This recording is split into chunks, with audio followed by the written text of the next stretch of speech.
O te whātalo whātu I lau mai mō mai sā moa ni nei fo I tū lau le aso. Mā lor soi fo manuia, mā lor le rangi mamā. Vi ia le lofa ma le anga le leio le tua I eili tali tununga. Ia sā manuia me uma wā le tau awa me ina o ngā luenga whātino. E meise lo tātou walawina, I le whāsolo ino o tātou whi au matiute, ngā luenga o lo whenga I aisio tātou atunu. I sā moa, e meise fo I atunu mamao. Patalo fatu I le nganga whaaloalo, pa ia whaatala le lei, mamalu whaale atunuu, tainane mamalu whaale malo. Ao le nei tau talanga, e whai ma wha manatunga, I le whaala velave na tūla mai, I le aso luas ful maleiva o se tema luafe maleiva. Ina ua afia lo sio tatou atunuu, I le tsunami, na afia I Samoa I le vai tau. Mai tātou te le whaangalo a fia I sio na bao. Tātou te tū fo I le tō ma tepa I le ata, I lea fo I aso sa a fia I sio tātou atunu. Ono tū langa o le ngaluafi sa whenga I ai ma sio tātou atunu atoa.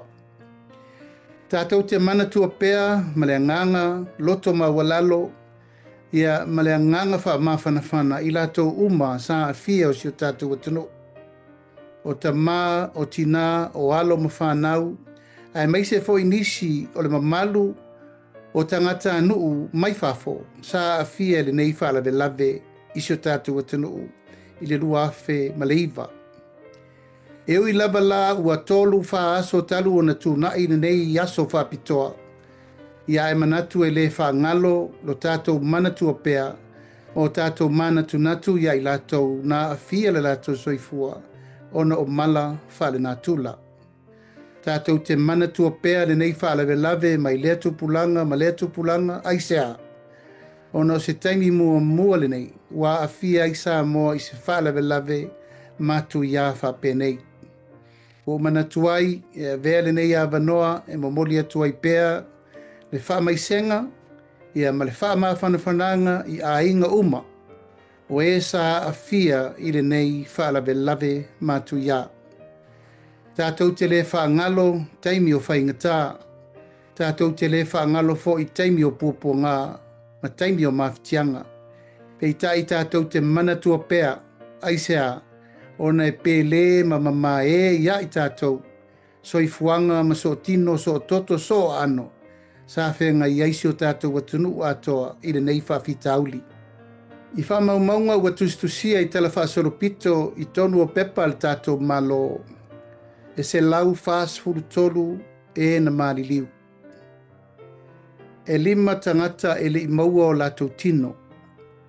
E tolu se lau se furu tangata na whaamanu aina I le ongo manuanga tū ngā serious entry. Mai le se lau whaas furu tolu tangata mariliu, e lima sfuru I vālii, Balusu fata maitai, lima sfuru lima tamaiti lalo lima tausanga, ma le iwa tangata anu mai fafo. O le ngona lava ia sa moa ma le tātou to e tatu le to o ma tepa le ata. E tātou te langona pea aso tū ngā whapēnei. Aisea, o se whaalawe lave tātou te le I taupulea. O se whaalawe lave foi na tātou momoe mamanu ai sau mala e atai. Au le langona lava ia tātou maua pēr le onusai, whapalepale ma le loto te tele. E tātou te sāwa vali ai pēr I luma, ma tātou tā pena pena. Ina nei to e tupu, fo I se whaalawe lave mātu ia whapē nei mō le lumana. Au le nganga ma le whaamoe moe le nei tau talanga, ia e watu ai, le nganga whaamawhanwhana, ma le whaamaisenga ia inga uma, o e olo o lango mau lava I le atua le ipata, mai tu uma o Samoa e na fia. E watu ai fo I le whamaisenga ia I lato uma, o e olo o lango mau le whanua tanu I tawhai ngata. Ia I lava le talitonunga tātou te manatua pēr I lato uma na fia, ono le nei whaalawe lave mātu ia. E iai fo le talitonunga Samoa e tātou te tāpena, o le mea tupu nei e whātontonu fo lau wai tai ao. O mea fo I tupu a tae au e whaatontonu fo lau le lumana. Whapena le manatu ma le langona al tātou whainga malo. E lei titi ifo. e leiti tifo le afianga o le tamau ainga. I whamaumaunga na tu ina mai e leila loifo le tolu se lau se fulu miliona. Tā la Samoa le afianga o le tamau ainga I mea uma.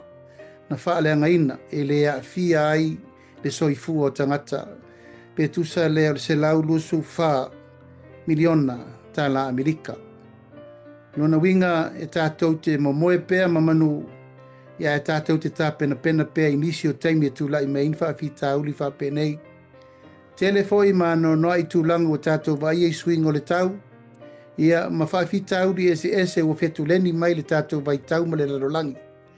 Ma le wha manatu, ma le whautuanga, ia tātou wola tā pena pēr mo le pa ia ma le mamaru maulunga o si tātou atunu. O lala I lātou o lono nofo I lalo ele mawala lalo. E ono a fia ma sa tia ngofie. Pe atu lai mai whawhi tāuli whapenei. Ia ilo le teletonunga sa moa mala mai mo mai le nei tūla le fiafi.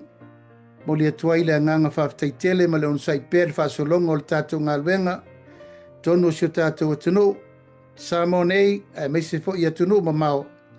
Ina I o tātou sava vari pēr ma le ola tā pena. Le alava le me tūlai mai le lumanai a o lo tātou wola I le tūlanga o le puipuinga ma le saonga le mu ina ia aua ne ia inisi e toia ia tātou o maia whātasi tātou te mana tua pēr nei aso. Tātou te mana tunatu loloto ai mo tātou te talo whaauau I le atua. Ina ia aua ne tue tūlai mai ni aso tū ngāwa pēnei e a fia I le tātou soifua ma le ola. Ia manuia le whasausaunga Samoa tātou te toi whelongona I pēr I rungo pēr wolea a ia manuia fufuanga ma lavasina o le whaiungo le nei vai aso ai mai se foi tau pulenga o le tātou walo atu le aso sa pati. Whasoifuia ma ia manuia le pō.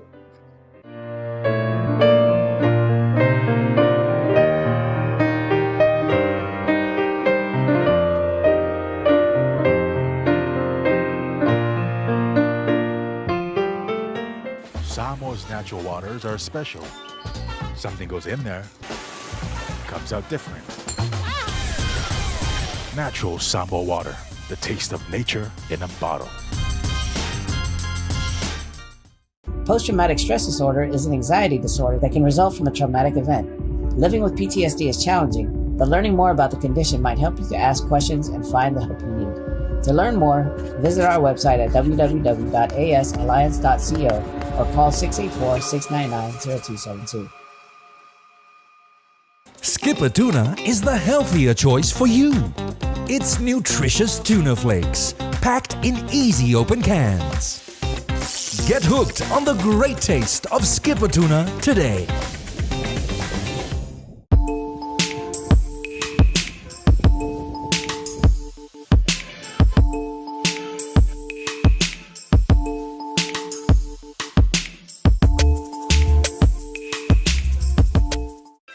We're here to give the opportunity to people for full-time work in New Zealand as a skilled worker, so trades, carpenter, mechanic, or anyone who's successful with the quota.